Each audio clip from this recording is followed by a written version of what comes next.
दोस्तों, ये तो आप जानते ही हैं कि हमारा ब्रह्मांड काफी विशाल है और उसके एक हिस्से से दूसरे हिस्से तक पहुंचने में प्रकाश की गति को 93 अरब साल लग जाएंगे। तो आप समझ गए होंगे, इस ब्रह्मांड को एक्सप्लोर करने की कल्पना करना भी कभी संभव नहीं हो पाएगा। फिलहाल कल्पना से ब्रह्मांड को एक्सप्लोर करने में आपको मजा तो आएगा, परंतु ये कभी संभव नहीं हो पाएगा।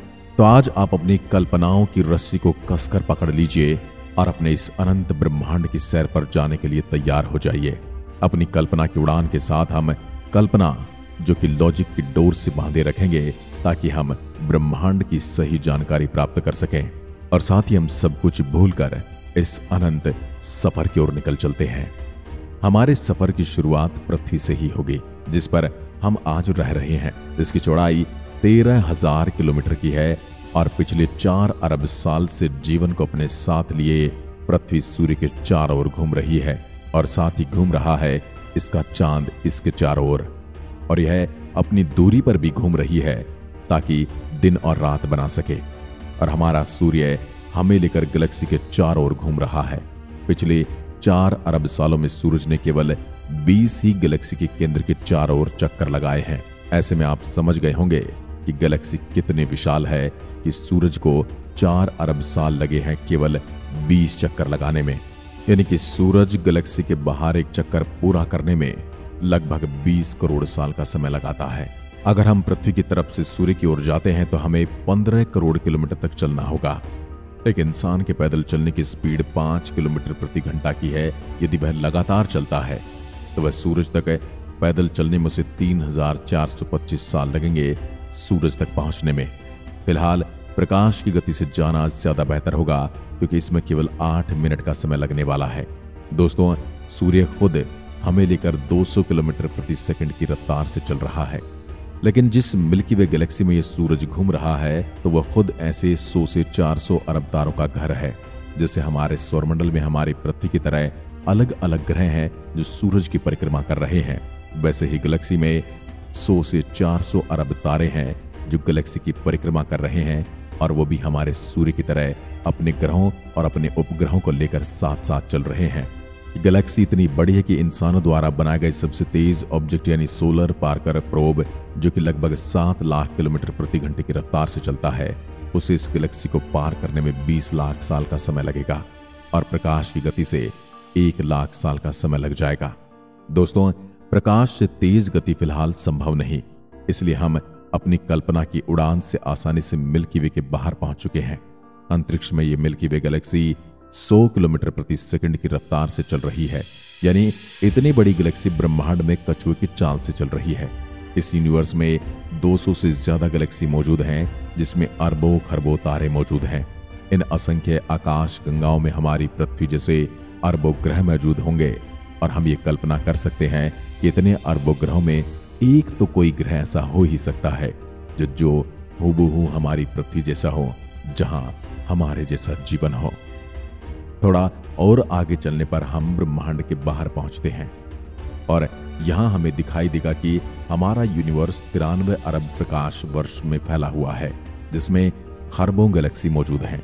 आपको शायद पता नहीं होगा कि यूनिवर्स खुद भी लगातार फैल रहा है, जिसे हम इंसान ऑब्जर्वेबल यूनिवर्स कहते हैं। यानी हमारी धरती से हम जितनी दूरी तक ऑब्जर्व कर सकते हैं वो है ऑब्जर्वेबल यूनिवर्स। लेकिन यहां आकर कहानी खत्म नहीं, शुरू होती है। जहां अभी हम खड़े हैं, क्या यहां से आगे कुछ नहीं है? वैज्ञानिकों की माने तो उनके अनुसार हमारा यूनिवर्स ऑब्जर्वेबल यूनिवर्स से 250 गुना ज्यादा बड़ा है। इससे आगे भी हम ब्रह्मांड को नहीं जान पाए हैं, लेकिन इससे जुड़े कुछ सवाल सभी के मन में अवश्य आते हैं, जैसे ब्रह्मांड के बाहर क्या है? क्या ये यूनिवर्स खुद अनंत है, या फिर इसके आगे ऐसी भी कोई ब्रह्मांड है, यानी मल्टीवर्स? वैज्ञानिकों के अनुसार हमारे जैसे और भी ब्रह्मांड हो सकते हैं, यानी हम सभी मल्टीवर्स में रहते हैं। जैसे हम एक चीज को कॉपी पेस्ट करते हैं, वैसे ही ब्रह्मांड में गैलेक्सी और ब्रह्मांड कॉपी पेस्ट होते रहते हैं। इसलिए हमारे जैसे ग्रह भी होंगे, हमारे जैसे लोग भी होंगे, हमारे जैसा जीवन भी होगा। अगर हम सब मल्टीवर्स का हिस्सा हैं तो हम एक ऐसी रियलिटी में रहते हैं जहां अनंत संभावनाएं हैं।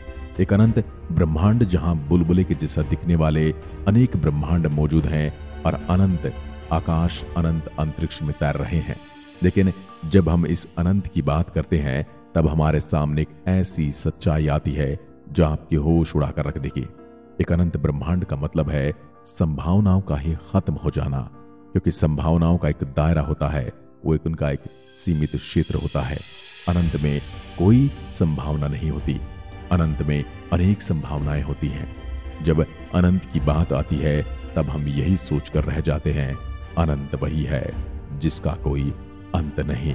लेकिन आज आप जिस अनंत को महसूस करने वाले हैं यह आपको डरा सकता है, यह आपकी आंखें खोल सकता है, यह आपके रोंगटे खड़े कर सकता है। ब्रह्मांड के अनंत होने का अर्थ है अनंत ब्रह्मांड में हर तरह की चीज मौजूद है। अनंत ब्रह्मांड में हमारी पृथ्वी जैसे एक पृथ्वी नहीं बल्कि अनंत पृथ्वियां मौजूद हैं। इन अनंत पृथ्वी पर रहने वाले लोगों की जिंदगी यानी कि जीवन मूल्य बिल्कुल आप जैसे मिलते होंगे, लेकिन इसके साथ इसकी एक अलग वैरायटी भी अनंत ब्रह्मांड में मौजूद होगी। यानी अगर आप किसी मिशन में फेल हो गए तो कहीं किसी कोने में आपका वर्जन उस मिशन में सक्सेसफुल भी हो रहा होगा। यानी आपके मिशन का अचीव होना संभव है, न कि असंभव। अनंत की एक दूसरी सच्चाई यह है कि आपके जैसे दिखने वाले अलग अलग तरह के वर्जन अनंत ब्रह्मांड में अवश्य होंगे। यानी आपके छोटे, बड़े, लंबे, पतले, मोटे वर्जन भी यूनिवर्स में मौजूद रहे होंगे। अनंत का एक और सच ये भी है कि जिन फिल्म को आप देखते हैं वह अनंत में जाकर सत्य हो जाती हैं। कम से कम उनका भाग दुनिया में मौजूद रियलिटी हो सकता है। पृथ्वी पर इतिहास की जिन किताबों को हमने पढ़ा है वह इतिहास अनंत में किसी दूसरी जगह पर वर्तमान में घटित हो सकता है या फिर वहां का अतीत हो सकता है जो हमारा आज का वर्तमान है। अनंत ब्रह्मांड होने का मतलब है अनंत रियलिटीज का एग्जिस्ट करना। जहां डायनासोर इस पृथ्वी से खत्म हो चुके हैं, हो सकता है कहीं पर डायनासोर का जीवन शुरू हो रहा हो, कहीं पर डायनासोर अपने चरम पर हो और अपनी बादशाहत दिखा रहे हो, और कहीं पर डायनासोर का अंत हो रहा हो और मानव बंदरों से विकसित होकर इंसान बनने की राह पर आगे निकल पड़े हों। या फिर यह भी हो सकता है कि कहीं पर मानव जीवन का ही अंत हो रहा हो या मानव जीवन समाप्ति की ओर बढ़ रहा हो। आपको ये जानकर और भी हैरानी हो सकती है कि अनंत में हमारा पास्ट, प्रेजेंट, फ्यूचर इसी समय में एक साथ है। यानी जो आपका पास्ट है वो कहीं पर प्रेजेंट है और जो आपका फ्यूचर है वो किसी अनंत कोने में प्रेजेंट है। मानकर देखिए, कोई ग्रह हमसे 5000 प्रकाश वर्ष की दूरी पर है। यदि वो आज हमारी पृथ्वी को देख रहा होगा तो उसको कौरव पांडवों का काल दिखाई दे रहा होगा, या वो समय दिखाई दे रहा होगा जिस समय इंसान अपने आप को इवॉल्व कर रहा था, इंसान पाषाण युग में जी रहा था। तो उसके लिए तो ये प्रेजेंट हो गया। विचित्र प्रकार का जीवन है इस अनंत ब्रह्मांड में, क्योंकि हमारी पृथ्वी पर जैसे जीवन का इवोल्यूशन हुआ है उसी तरह किसी अन्य ब्रह्मांड में विचित्र तरह के जीवन को जन्म दिया होगा। अनंत ब्रह्मांड में ऐसे जीवन भी होगा जहां चींटी के अंदर इंटेलिजेंस हो और इंसानों में इंटेलिजेंस न हो सकता है जिस तरह से पृथ्वी पर इंसान ने बाकी जानवरों को पालतू बना रखा हो, किसी दूसरी पृथ्वी पर किसी घोड़े या कुत्ते ने इंसान को पालतू बना रखा हो और इससे अपने रोज के काम करवाता हो। क्योंकि अनंत ब्रह्मांड में सब कुछ संभव है। अनंत ब्रह्मांड में ऐसे जीव भी होंगे जिनकी सोचने की क्षमता हमसे कहीं ज्यादा होगी, और इसी वजह से वो इतने पावरफुल हो सकते हैं कि अपने सूर्य की पूरी ऊर्जा का उपयोग करने में सक्षम हो। अनंत में ऐसे जीवों ने समय को भी समझ लिया होगा और वो एक ब्रह्मांड से दूसरे ब्रह्मांड में जाने में सक्षम भी हो गए होंगे।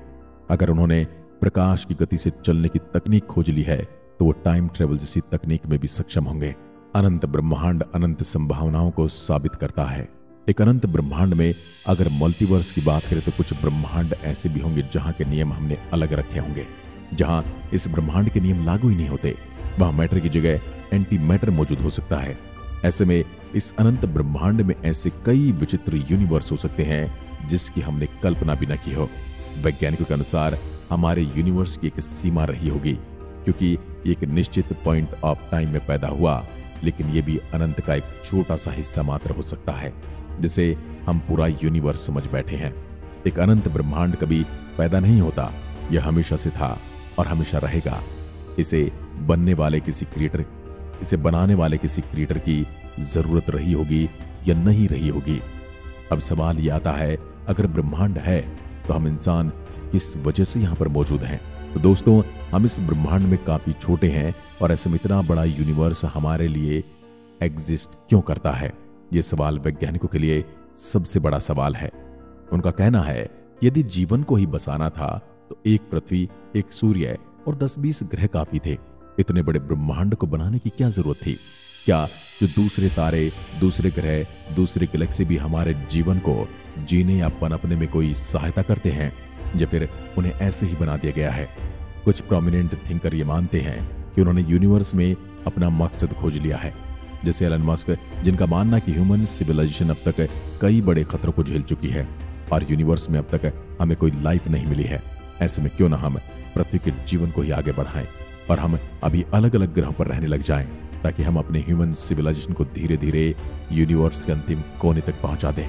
इसके बावजूद हमें अपने सवाल का जवाब नहीं मिला कि हम यूनिवर्स में क्यों मौजूद हैं। आखिरकार एक दिन हमें भी खत्म होना है, लेकिन मल्टीवर्स हमेशा रहेगा। जहां पृथ्वी पर जीवन खत्म हो रहा होगा तो किसी नई पृथ्वी पर जीवन पनप रहा होगा। अब इस अनंत ब्रह्मांड के सफर को यहीं पर रोकते हैं और वापस पृथ्वी की ओर चलते हैं, क्योंकि हमने जहां तक संभावनाओं को व्यक्त किया, लेकिन हमने आंखों से कहीं भी जीवन को नहीं देखा।